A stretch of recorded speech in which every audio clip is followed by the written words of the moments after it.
Hey guys, before I forget, Huckabone's Kubota here in Cobden did give us 2 free hats and I want to give them away. So in the comment section down below, just say, I want a free hat, say your bit, and I'll randomly choose a winner on Facebook, Instagram, and YouTube. So I'll be announcing it on YouTube and we'll send you a free hat. So that's pretty cool. Like I said, just comment down below, I want a free hat, and Cass has 11 toes. Whatever you want to say, that's perfectly fine. And if you're lucky, I'll contact you and we'll send you one up. Hey folks, welcome to Mainville ATV and Outdoors. Today we're going to be looking at the Kubota Sidekick RTV-XG850. Now, if you know anything about Kubota, that 850 portion is a little new and different. So we're going to be looking at that today. We did get some seat time. We did. We went out to RCATV's Opiongo Trail Fest, and we put about 100 and change kilometers on it. 100 and change, yep. We wanted to make sure we actually drove it and had some seat time, put it through some rocks, some mud, some water, and some speed. Yeah. Surprisingly enough, yeah. So this is all brought by Huckabone's Kubota out of Cobden, Ontario. So I want to thank those guys for offering one of these units for us to try out, and it was kind of nice, so we didn't have to bring our mud machine to trail ride. You know, it kind of alleviated some of our mud machine stress, and we got to ride side by each in this new unit. Yeah. So we'll roll the intro and then we'll get talking about it.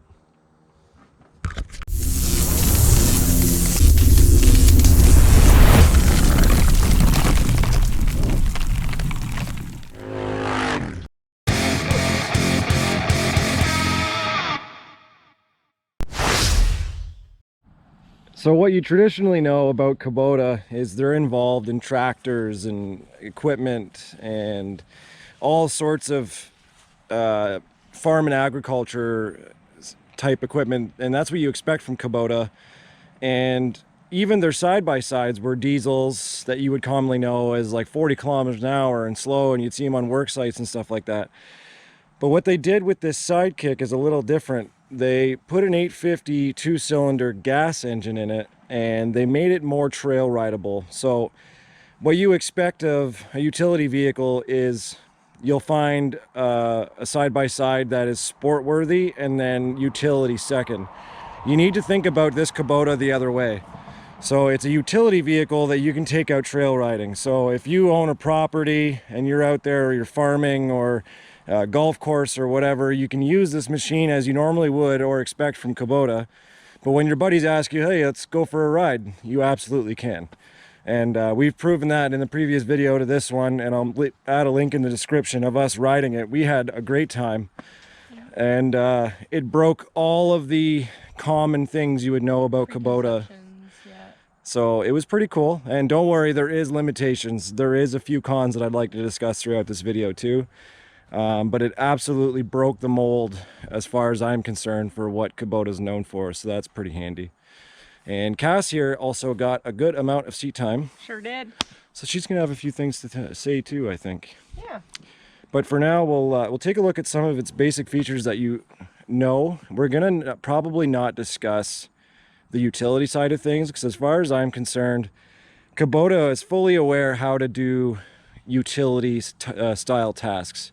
And if you want to know more about that, there's plenty of videos, or go by a Kubota dealership and you'll get what you get no matter what when it comes to utility. But what this thing's trying to do is a little different with the trail rideability, and you can get out with your buddies or get out with your wife, and you can still enjoy it as a side-by-side as we know it. So we're going to focus on that and just really dig into how we felt about its ride. And we did have a really good chance to try it on like pretty much everything. So if you haven't seen that video, like I said, just go down to the description and watch that, and you'll see it go through all sorts of different stuff. So if you guys follow along, you know that as much as we like to mud and get into some of the crazy stuff, we also really enjoy trail riding, the adventure side of things, community, club stuff, trail maintenance, all sorts of stuff. So when it comes down to why are we using a machine like this? Well, the opportunity arose, and honestly, using our machines for some of our trail riding stuff isn't always that great. So something like this comes into play. And I think that's important to know, because when you develop your machines into one category, they start to not show very good strength in other categories. So when we had the opportunity to take this machine and try it for trail riding, like, we loved it. It was actually a lot of fun. It really was. And the best part is, like, everyone was razzing us because they know we have Outlanders and Yamahas and all sorts of different machines and going into mud and whatever. And we showed up to this, and everybody who knew us was like, oh, what, you know, Kubota this, and who would have thought of that? And you know what? By the end of the weekend, we let them all try it. Huckabone's Kubota has been really great about, when we brought the demo, we let a lot of people try it. And you know what? All razzing aside, by the end of the weekend, a lot of people actually enjoyed this machine. So yeah, they were pleasantly surprised, I think, too. Because, I mean, it's stock. There's no mods to this. This is how you get it. Base model, even, I would say. It has a few features that are extra, like the windshield and the roof and the back here. And when you see it, the first thing, like everyone does, is like, oh, that's a slow workhorse style machine. But then when they drove it, there was actually some credibility to trail riding this machine. Yeah. And I think even Kubota knows that, and they're fully aware of that they stuck to what they're good at, but gave an opportunity to more people. So and everybody's realizing that when they hopped in, they're like, oh, that's actually kind of neat, and you can get around and trail ride, explore, go see some lookouts, whatever. And it handled everything we threw at it. So it was an interesting experience bringing this, being known for something else. But like we try to tell everybody, as long as we're ATVing or in a side-by-side or whatever, we're happy. And that's what it's all about. So we're going to start talking about some of the things that this machine has. Cass is going to walk us around and show us some of the neat features, and I think that'll be pretty cool. Yeah. All right, Cass, tell us a little bit about the 850 Sidekick. We'll start with what's right in front of me. You've got your very sturdy, awesome bumper with the breasters. Came in handy quite a few times. Yeah, we moved some things out of the way. Yeah. It's robust. Everything about this thing is like a tank. It really is. One of the things too was that we weren't the biggest machine there by a long shot. I don't know the width, 60 some odd inches. But we're smaller than a Terex. We were smaller than the bus. Oh yeah, there was the Polaris North Edition, and there was a lot of much bigger machines. The platform of this is actually reasonably small for a side-by-side. So we never ran into any width issues. I know a lot of people worry about that when they're taking a side-by-side into the trails, so we didn't run into that problem whatsoever. The lights are LED, so they're not your typical... They were aggressively bright. Yeah, and it was awesome. What was really great about that is the safety factor. So when we're doing club rides and a lot of people, I could probably show my face for this. When we're riding, what we do is we have the lights on, so any dusty conditions or whatever, when the person in front of you looks back to check on you, you're always in charge of the person behind you, in my opinion.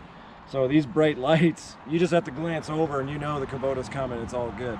Why don't we turn them on?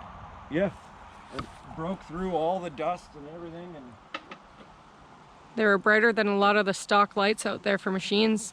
Why don't you flip on the high beam? Those are those are the high beams. Oh. So it's midday right now, and I'm still getting blinded. Obviously, I'm sitting right in front of it, but. So those are standard. The bumper standard. What's actually really cool about the bumper, like Cass is about to get to, is it actually has a receiver in the front. So for you folks that have to stow away a boat in a garage in a tight space, you can actually put your ball hitch in the front and guide your trailer in much easier. So that's pretty cool. So these are all of the tractor things that are making it into the side-by-sides. Even though they're trying to make an intermediate style machine where they can make it trailable, they included all the things that they're good at. So that's pretty cool. Yeah, because I mean, you can't afford, well, if you can, good for you, but most people can't afford a utility vehicle, a side-by-side, quads, like different someone machines. with a personal business that wants to take a machine they already have and go out with their buddies for a ride. Lookouts, check out some trail. Yeah. So I mean, you've got your standard AA arm set up. Yeah, they're super, super robust too, might I add. So you have your sway links and heavy axles. Those axles are actually very, very big, very thick units. So like some, like Demon Power Sports and all these aftermarket companies, like Kubota is actually doing reasonably large axles right from the get-go. So everything's overkill on this thing.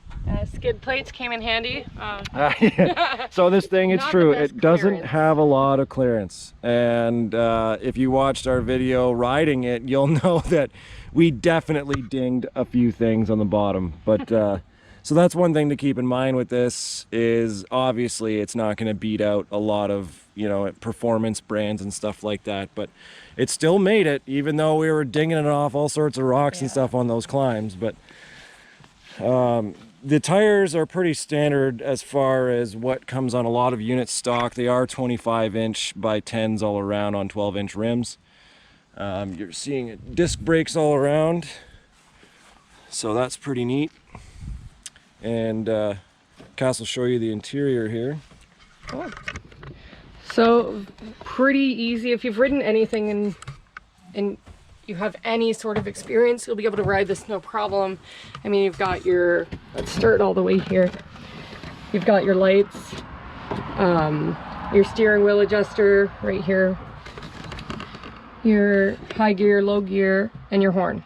The kids actually just adored that. Yeah, so did Cass, because she is a child. Yeah. So it has a horn, and it's ready for a signal kit, a lot like CF Moto, but CF Moto will have it on, let's say.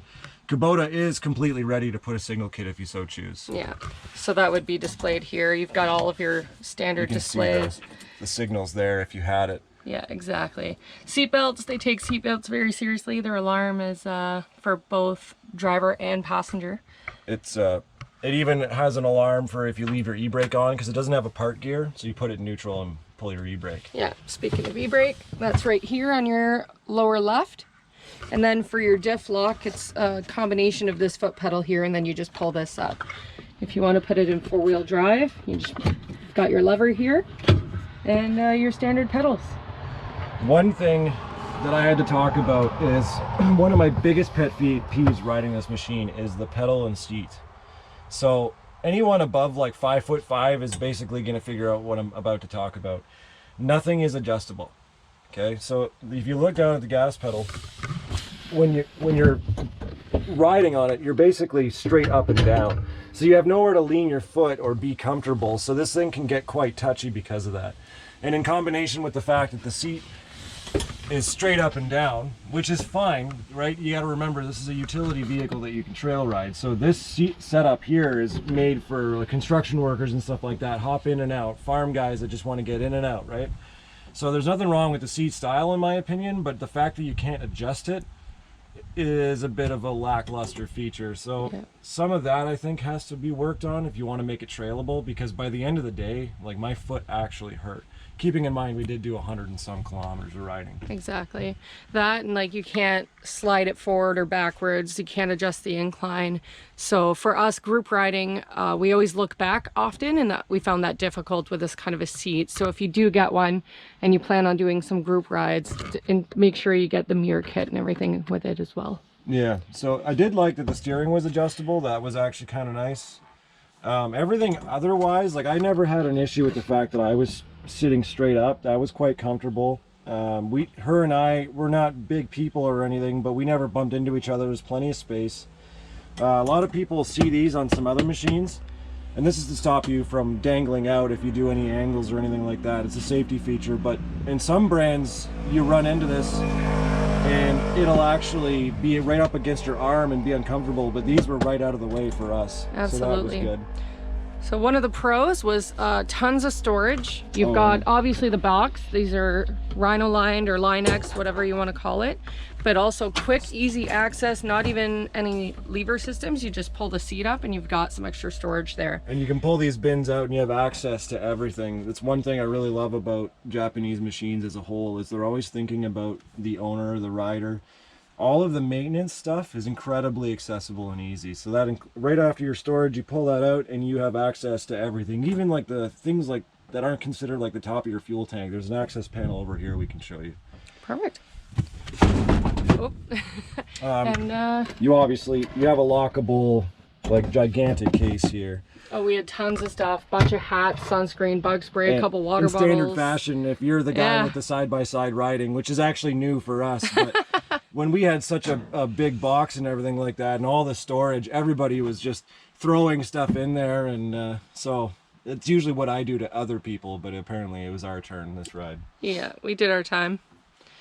So, like we said, the roof, that's an addition, window is an addition. And then everything else that you see here is standard. So like we were talking about access, for example, like it's like a mini truck. One thing, so this is what I was talking about Japanese manufacturers that I love, right? So you have a gigantic rad here, by the way. So tons of cooling, but one thing they did that I thought was fantastic is this sleeve. So you get all these bees and flies and whatever hitting your rad, you just pull this sleeve out and wash it off. Nothing actually makes it to the rad. So those are little things that they thought about that I absolutely love. All of this access is just incredible. Everything is overkill, which I'm a big fan of. So you have access to, you have electronic power steering in here, your brake kit and your overflow tank and everything, your horns here. Your air intake is right over here, this tube. The air system on this thing is quite intricate. It's simple and accessible, but the air draw is up here. It's reasonably high considering the unit. But it goes down and across, and you have like a pre-filter and a filter, and there's a lot to it, but it's all accessible, so that's all right. Otherwise, pretty standard stuff in here. Fuel injected, gas, not diesel. It's electric, electronic fuel injection, so that's cool. The half doors come with it, so that's all right. Here's the access panel that I was telling you about for the fuel tank. Some of the machines that I've seen, if you're trying to troubleshoot as a mechanic, like fuel issues and stuff like that, what they did here is they make everything so easy to get at. So there's your tank and all of your electrical for it, and you can just get at this stuff. Other manufacturers aren't really doing that kind of thing, in my opinion. Like Yamaha and a few other Japanese brands obviously have a few great features for maintenance for the owner, which is pretty cool. Kubota is on the same level doing that kind of stuff. Now, so just to go back to the windshield just for a second, you do have multiple options here. We did have the full option, as you can see, and no rear windshield here. So we were warned about that, and we actually encountered it ourselves. On a clear day like today, if you're not on too much rail bed or sandy trails like we were, you'd be fine.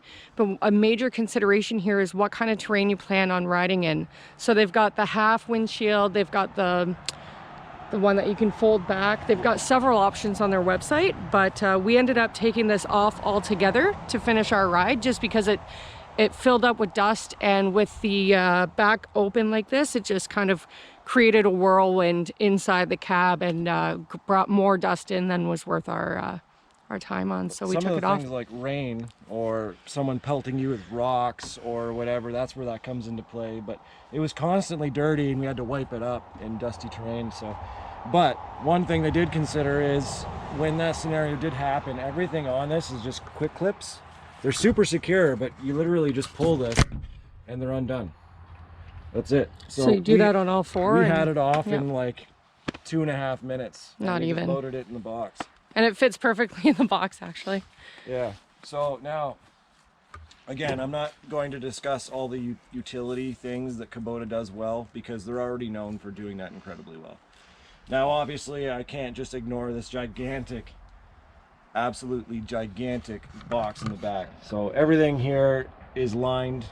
You'll see a product on it. I'm not sure who does it. It might be straight from Kubota. It's similar to a Line-X or a Rhino liner or whatever. It's absolutely huge, and you actually have a full tailgate with levers. Very robust stuff, right? So it is extendable and everything like that. You've got your D-rings. Yeah, all your tie downs are there, right? They considered all of this stuff. Now, what we're really getting into is what you were looking at is actually a pretty basic model. The amount of things that you can purchase from Kubota is actually ridiculous. It's the biggest amount of customization I've seen from any company. So when I was working underground, for example, I used to work on Kubotas that were like ambulance. So when people wanted to order an ambulance for an underground scenario, they made one out of a Kubota. Like, they'll support any business in any fashion. So you need to imagine what's in between this and an ambulance. They have storage bins and gun racks and all sorts of great stuff. And when you go to check it out, they'll give you a book on it. But tons of applications. Tilting box, super easy. You've got two of these, one on either side. And like Kyle just showed you, it's just a super easy. It never came undone on the trail, and we were pretty rough on her. Very light. It's not heavy.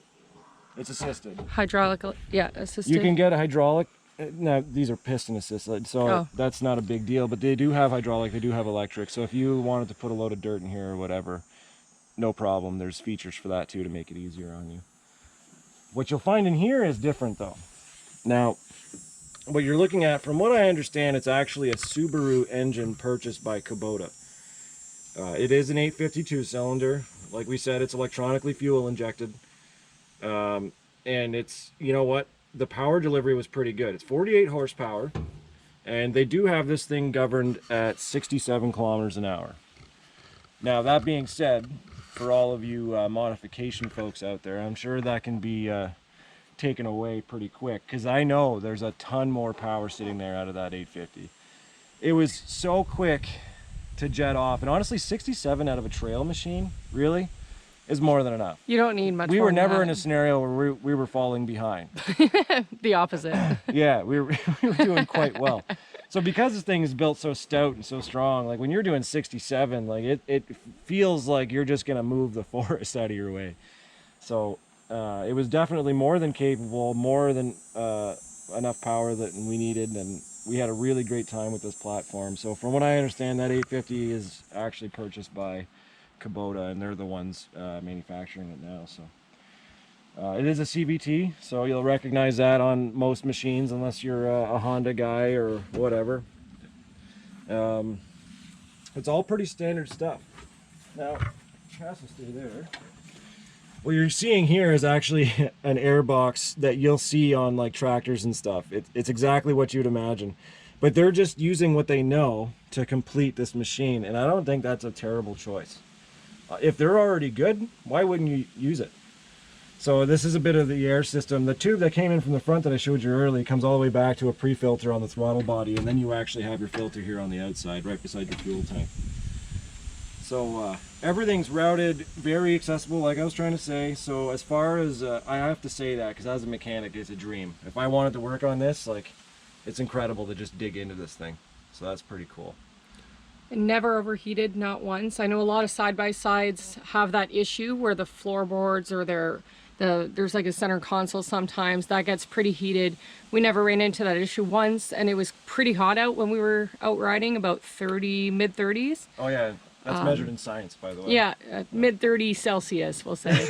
Yeah. And yeah, we didn't run into any problems whatsoever with the heating. Never overheated the engine at all. So very little strain on it. It's not exactly good for depth in water and stuff like that. We did get it into a lot of water. We never had an issue, but you need to know that you're not going to get incredible heights. Like even the CVT intake and exhaust, the way it's routed, you can see already that it's quite low. So that's something you'll need to know if you're those kinds of people that like to adventure quite deep. Otherwise, I mean, there's not much more to say. It's already good at utility. They've been doing that forever. When it comes to trail riding, we had a fantastic time. It was good at what it did, as long as you know that you're not going to do anything absolutely absurd. Plenty of low end, plenty of top end, minus the fact that it's limited at 67. Kind of wished it was going a little faster, but they do that for regulation purposes, right? 67 kilometers per hour. Yeah. So, really happy with it. Yeah. What about you, Cass? Tell the world what you think. I'm. Let's get out of the box here. I like the orange. No. Oh, that is another thing, is we do have the Kubota orange, of course, right? But they do have black, they do have camo, and they do have an olive green, I believe. For demo purposes, Kubota obviously wants us riding a nice orange one, because you look at that and you think, yep, that's a Kubota. Yeah. So I'm 5'3", Kyle's 5'10".